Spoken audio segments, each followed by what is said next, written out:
History tells us tales of love, but none quite as dramatic, as passionate, or as ultimately destructive as the story of Cleopatra and Mark Antony. This isn't just a romance. It's an epic of power, pleasure, and political ruin that changed the course of an empire. Picture this. It's 41 BC, Mark Antony, one of the three most powerful men in Rome, summons the Queen of Egypt, Cleopatra, to Tarsus. He wants to question her loyalty, to assert his dominance. But Cleopatra was never one to simply be summoned. She arrives not as a subordinate, but as a goddess. Her barge, with its purple sails and silver oars, glides up the river Kidnus. She is dressed as Venus, the goddess of love, surrounded by attendants fanning her. Antony, waiting in the marketplace, is left looking foolish as the entire city flocks to see this magnificent spectacle.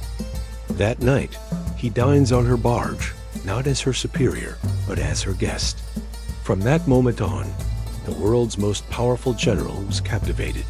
Following this dazzling introduction, Antony followed Cleopatra back to her glittering capital, Alexandria. And there, the real spectacle began. The winter of 41 to 40 BC was a season of unimaginable extravagance. Antony, a man known for his love of life's pleasures, found his match in Cleopatra. Together, they plunged into a whirlwind of lavish feasts that lasted for days. Nights filled with drinking, gambling, and revelry that blurred the lines between reality and fantasy. They weren't just hosting parties. They were creating a world of their own, a bubble of pure indulgence far from the rigid, stern society of Rome. It was during this time that they founded a society, a private club with a curious name, the Amamatobayao, or the Inimitable Livers. This wasn't just a group of friends. It was a testament to their philosophy of life. Each member, a close confidant, took a turn hosting banquets, each trying to outdo the last in opulence and creativity.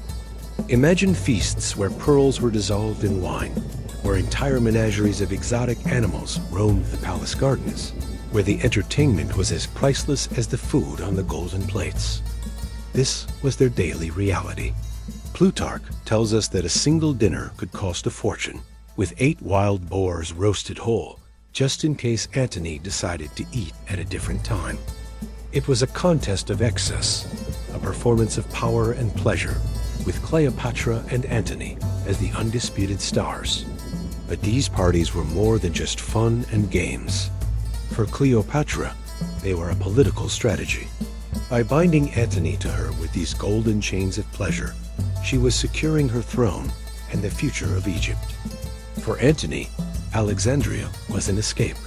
It was a world away from his political rivals in Rome, from his duties as a triumvir, and from his sensible Roman wife, Fulvia, who was back home fighting his political battles for him. In Alexandria, he wasn't just a general. He was a king, a god, living a life of mythic proportions alongside his queen. They would roam the city streets at night in disguise, playing pranks on the citizens of Alexandria, laughing like teenagers. It was a shared world of fantasy, but the real world was about to come crashing in. While Antony was lost in his Alexandrian dream, Rome was growing furious. News of his decadent lifestyle, his abandonment of Roman tradition, and his blatant affair with a foreign queen was spreading like wildfire. His rival, the young, cold, and calculating Octavian, used this as political ammunition. He painted Antony as a man bewitched, a Roman hero who had forgotten his duty, enslaved by the charms of an Eastern sorceress. Antony's reputation in Rome was crumbling. The political consequences were severe. His wife Fulvia and his brother Lucius even started a war against Octavian, partly to try and force Antony to return to Italy. The inimitable livers were living on borrowed time.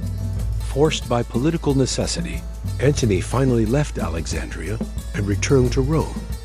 To patch things up with Octavian, he even agreed to marry Octavian's sister, the virtuous and respected Octavia. For a moment, it seemed like the affair was over. Cleopatra was left in Egypt, and Antony tried to resume his life as a Roman statesman. But the pull of Alexandria and of its queen was too strong. The connection they had forged in that winter of excess was no longer just a fling or a political alliance. It had deepened into something far more powerful, a mutual dependence that neither could escape. Within a few years, Antony abandoned Octavian and returned to Cleopatra's arms. But things were different now. The playful lovers had become a political power couple with imperial ambitions. Antony celebrated a Roman triumph, a sacred military honor, not in Rome, but in Alexandria, presenting his spoils of war to Cleopatra.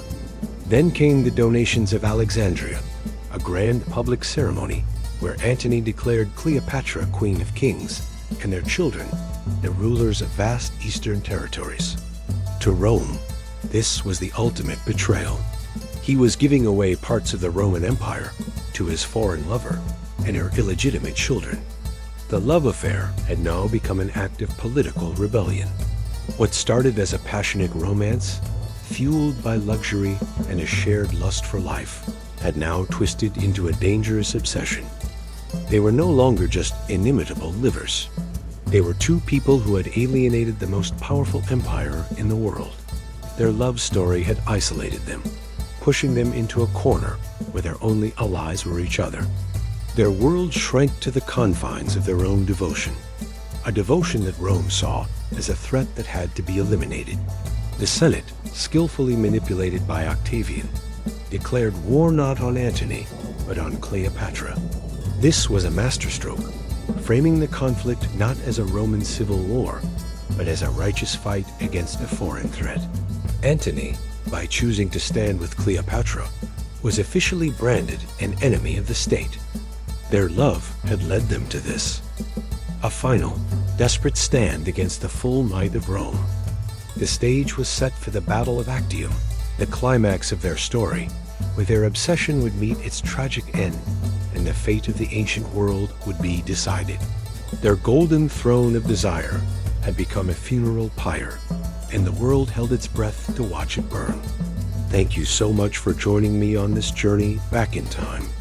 The story of Cleopatra and Antony is a powerful reminder of how love and power can be a volatile and often tragic combination. If you enjoyed this deep dive into history, please hit that like button, subscribe to the channel, and ring the bell so you don't miss our next adventure. Let me know in the comments what you find most fascinating about this epic romance. Until next time.